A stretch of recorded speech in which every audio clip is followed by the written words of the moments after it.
Hey, what's up guys? I feel like coming at you with another epic Yu-Gi-Oh video, and today we're going to do another video on the Charmers. So I did a Charmer archetype analysis last year, and it's quickly grown to the most popular archetype analysis on the channel, probably because of all the speculation about the new Charmer cards that, well, one came out last year in the OCG, and there's another one coming out next year in the OCG, as well as obviously Hita is coming, the Fire Charmer link will come to us in Savage Strike next year in the TCG.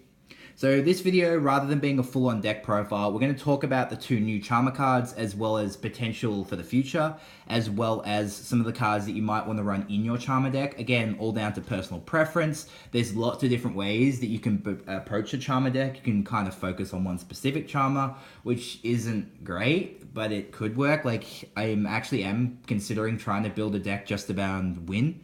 It's hard because Win doesn't actually have an upgraded form for her pet. So she's probably one of the three hardest Charmers to build a pure deck around. Obviously, Lena and Dark are pretty hard as well, as they don't have a cataclysmic form or an upgraded version of their pet. But anyway, that's getting beside the point. Let's jump in and take a look at the new Link Monster first, which is called Hita, the Blazing Fire Charmer. She was released in Savage Strike in the OCG in both Super Rare and Secret Rare, so I don't know what kind of rarity she'll have when she comes to the TCG. Probably a Super Rare, I'm hoping. It'd be really frustrating if she is a Secret Rare, because there hasn't been a single Charmer card in the released ever, to my knowledge, that's above a common. And I know it's because they're kind of like throwaway cards. This is actually a pretty decent card. So she requires 2 monsters, including a fire monster in points bottom left, bottom right. She's a link 2. She's always treated as a familiar possessed card, so she does work off unpossessed, which is what you would want from a Charmer monster, right? You can target a fire monster in your opponent's graveyard, special summon it to your zone she points to. If this link summon card is destroyed by your opponent's card, you can add a fire monster with 1500 or less defense from your deck to your hand, and you can only use each effect once per turn. Now, obviously, there aren't too many fire monsters I can think of off the top of my head. I can't remember. Is Ash a fire monster? I don't remember off the top of my head. But, I mean, if you're going up against a fire deck, sure, I guess she's kind of designed to counteract Salamangreats maybe, but you need to remember that her effect does tie in really well with the concepts of the Charmer archetype. The basic Charmers, when they were flip summoned, take control of an opponent's monster with the same attribute as them. And that's really cool that we get to see that in the Link Monster version of the monsters. Based on how generic her effects actually are, it does potentially suggest that there will be another 3 Link Monsters, one for each of Win, Area, and Ossia, based on their respective attributes that have similar effects. Now, I know a lot of people, when they saw this card, were really, really upset that she wasn't like, I do all this stuff specifically for Charmers, as opposed to, I'm a generic fire monster that just happens to be a Charmer, you know? But then again, that's all the Charmers really ever did. They weren't really a consistently playable archetype, and their new spell does help them out quite a bit, but at the end of the day, they're still just an archetype of cute little magical girls that happen to be focused around attributes. It is nice to see in this particular monster the legacy that and the style of the Charmer archetype is still, you know, nice and strong within the upgraded versions of the game. You know, we summon something from our opponent's graveyard that's our attribute, and then we can link away straight away. So you link into her, then you steal something, and you get a link 3, which is pretty cool. And I think the limitation is fair, given that she is a Charmer monster. We can see also in her artwork that she is very similar design to her normal design, which is pretty cool, but we can see that she seems to have a new kind of pet. Now, the pet is very different to the Foxfire and Inari Fire we have seen in the past, which means that her pet has gone through maybe some sort of transformation, or her pet has maybe she lost Inari Fire or Foxfire and she's had to get a new familiar. But obviously, it's very cool to see the artwork on this. It's absolutely gorgeous. And if Win's new card looks anything like this, I'm going to be absolutely ecstatic. So let's take a look at the most recent Charmer card to be announced. So this is the continuous spell card called Possessed Awakening. Now, obviously, its name Possessed Awakening is very similar to Unpossessed, given the fact that both spells have Possessed. There is a chance in the future we may get a card that searches out Possessed cards specifically, meaning it could search out any familiar Possessed monster or any spell, or either the spell or the trap that exists in the archetype so far. The artwork does feature the 4 Charmers, more so in their familiar Possessed outfits, looking very happy. Well, at least 3 of them do, and I don't know what's wrong with Win, but again, Win's absolutely adorable. We don't really see their pets But we do get to see all 4 original attributes very strong in this image, and it's very cute to see these 4 monsters together. Now, what annoys me about this card specifically is the set it's actually being released in. It's being released in the, I think, the 20th anniversary special pack or whatever it's called in Japan. The set ID of the card is 19, JP 19 or something 19.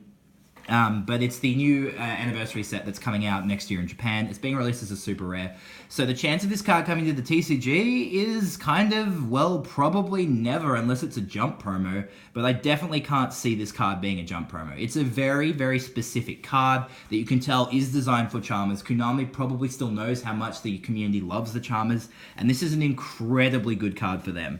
So it's a continuous spell that gives all monsters you control 300 attack for each attribute among monsters you control. So already this card encourages you to have 5 out of the 6, or all of the Charmers out on the field, because you have a Link monster, right? So if you, and the fact that Heater already exists, right? You can have Heater as your fire monster in your extra monster zone, and then you can have each of the other 5 Charmers in their familiar possessed form out on the field, and then you have 6 different attributes, so all your Charmers are going to get 1800 extra attack points. I know that's very difficult to get all 6 Charmers out on the field at one time. Maybe they'll make some ways to do it. Maybe they'll get something like a Hysteric Party, which would be really cool if they got something like Hysteric Party for Charmers, but I don't really see that happening too much.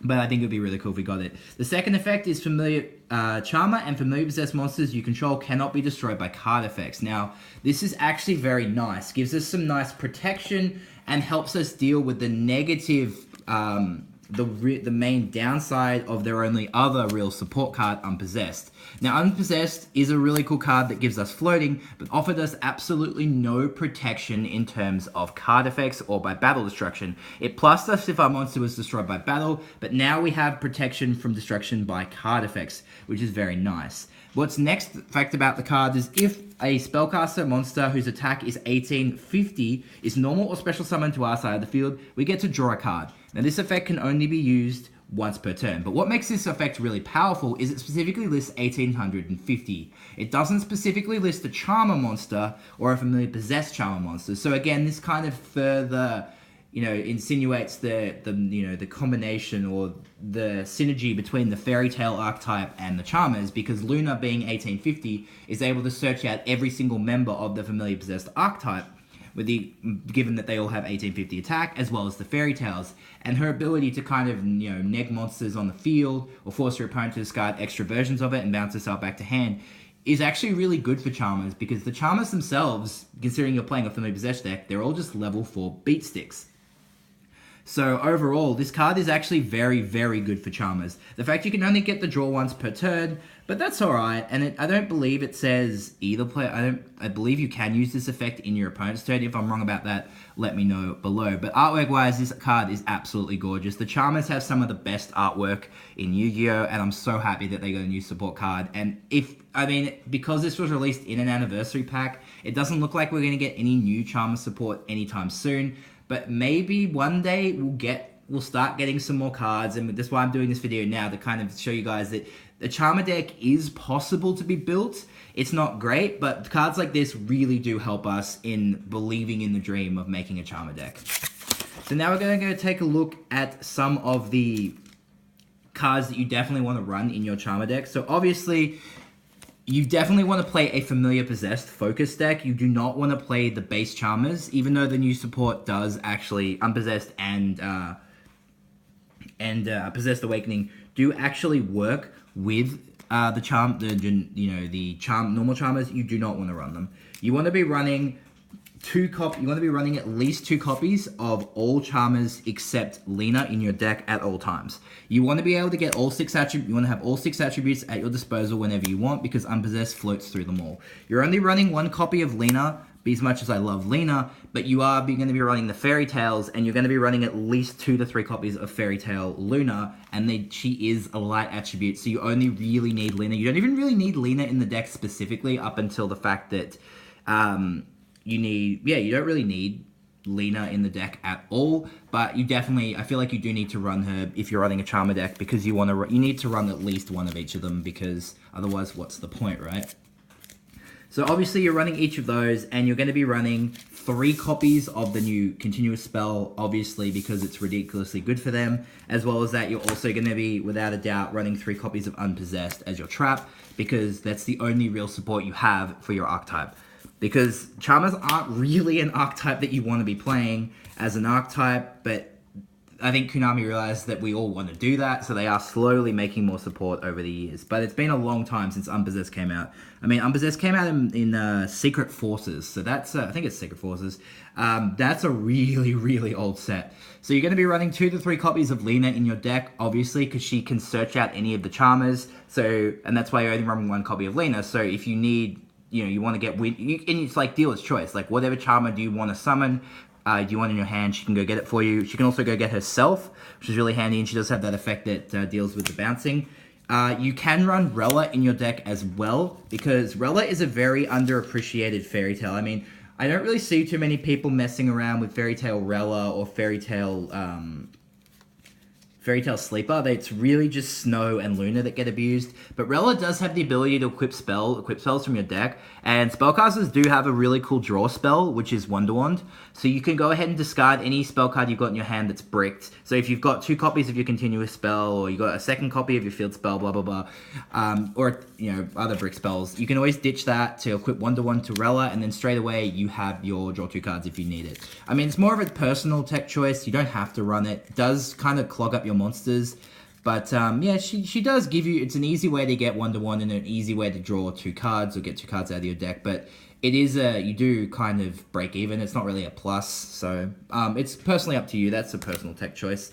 Another personal tech choice for drawing is Chocolate Magician Girl. So, all level 4 spellcaster decks probably will at one point look at Chocolate Magician Girl. She's probably arguably the best monster in the Magician Girl archetype, so you'd probably run her at 2 copies. She does brick you a little bit because she doesn't have 1850 attack, but she is a water monster, so she will trigger Unpossessed, which is really good because Unpossessed triggers if any monster is destroyed. You get to summon out a different one from your deck. So she works really well as she's able to, when she's targeted for an attack, you can bring back a charm, you can bring back a monster from your graveyard, and then it's the attacking monster's attack is halved, and they have to attack the big one, right? So her effect only activates once per turn. So the second time they attack her and she's destroyed, you can then float into any Charmer you want, basically, from your deck, which makes her actually pretty decent to run in the deck. But again, just a personal check choice. In terms of a boss monster in the deck, in terms of your main deck, you have kind of 2 options.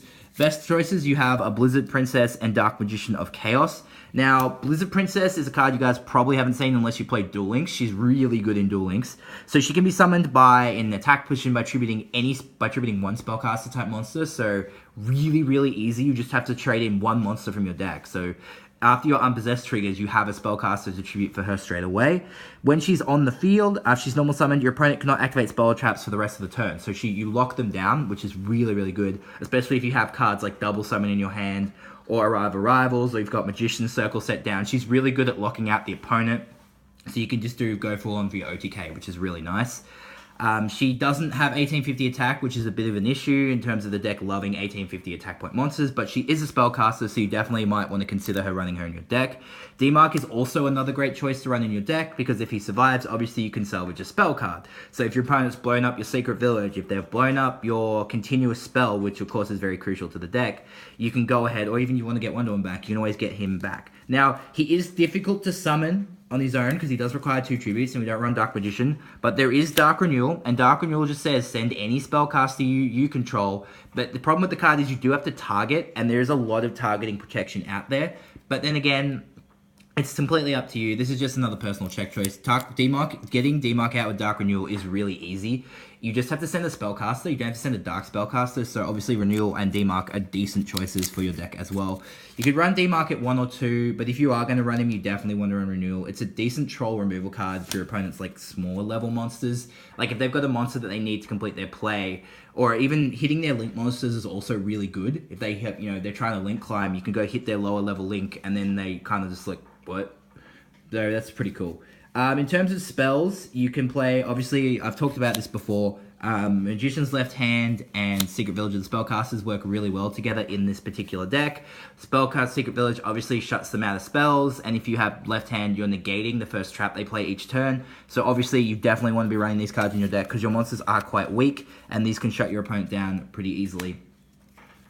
Next off, you want to be playing 2 to 3 copies of Solidarity. Now, Solidarity looks like it's an Ojama card, but it actually increases the attack of all monsters on your field by 800 if you only have one monster type in your grave. So, for my suggestions when you play Charmers, you play pure Spellcasters.